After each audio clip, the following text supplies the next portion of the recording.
Hi Star Academy friends, so today we are going to create an op art project. I'm going to direct you through and then you're going to go ahead and create it on your own. So what we're going to be working with is you're going to find something around your house in the shape of a circle and you're going to put it somewhere in the middle of your paper and you're going to go ahead and trace it. I found a bowl that was a nice size for the size of paper that I'm working with.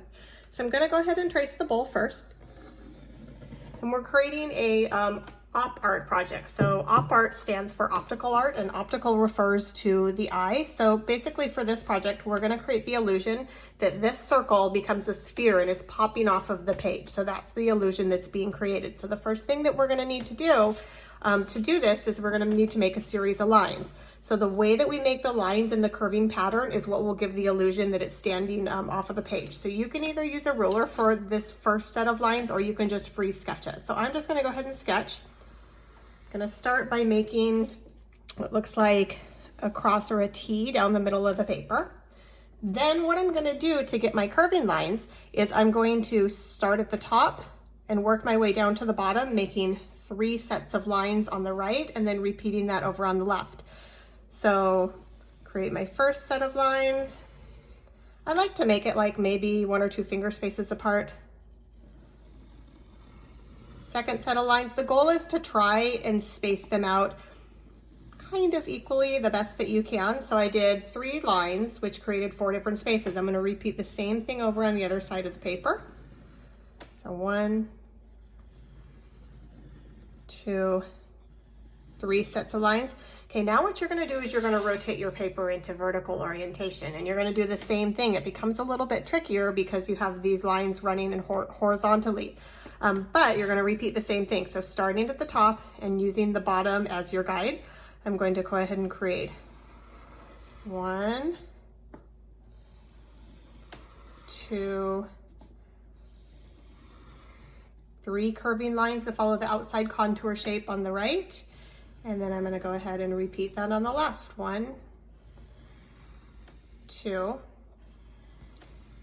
3. Now when I rotate it back, you can see that it's starting to create what looks like a sphere. It's popping off the page. What really gives it the definition of looking like that is by creating straight lines in the background. So essentially what we're going to do is we're going to be creating like a checkerboard pattern. So I'm just going to use my ruler as a guide, and I'm just going to space it out the width of the ruler. So I'm going to go ahead and make lines. I'm going to move to the next section, but when I get to my sphere or circle shape, I'm going to lift my pencil and then I'm going to continue it in the background. Okay, so I'm going ahead and creating the lines going all the way across.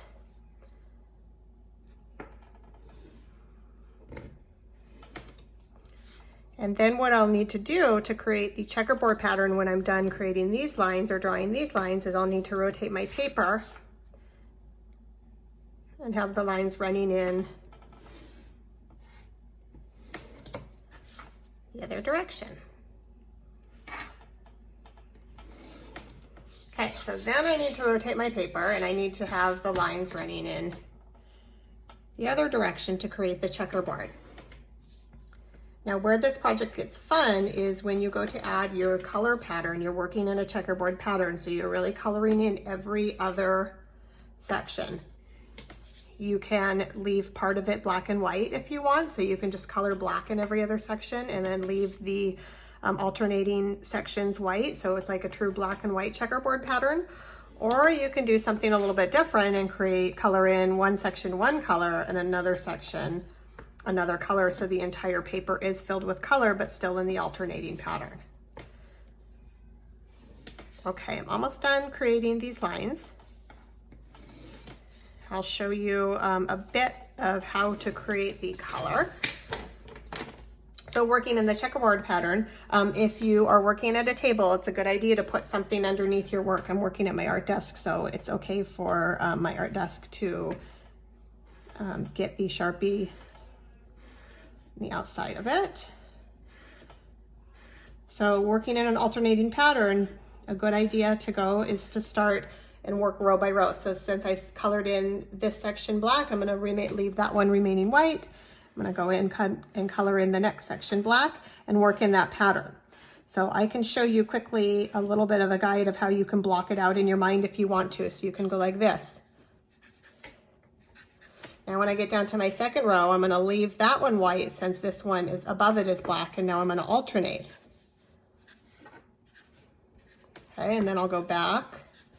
Gets a little tricky here, so you have to kind of look up the one above or below. So since this one is black, this one will be white. There's nothing there, but it would be black. This one is white. Since this is white, this will be black. So it gets a little tricky. You just have to refer to the color next to it. Okay, so I'd go ahead and finish that and then color in the background. Now, when I get to the sphere, I'm going to be doing the same thing, but it gets a little trickier. I recommend starting in the middle and working your way out. So again, what you'll be doing is, if you're working in the center in the black and white pattern, look at these 4 to begin. So if the first one, if I color in this one, I leave this one blank, add color to this one,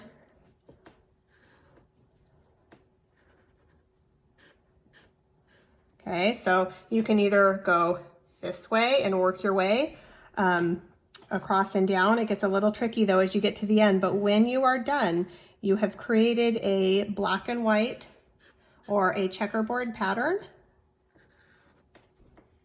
And it's a really fun optical illusion that you've created because you're giving the illusion that the circle or sphere shape is now popping off of the page with the straight line in the background. So just by using lines and the way you create straight lines or curving lines is a really fun way to be able to create optical illusions on paper.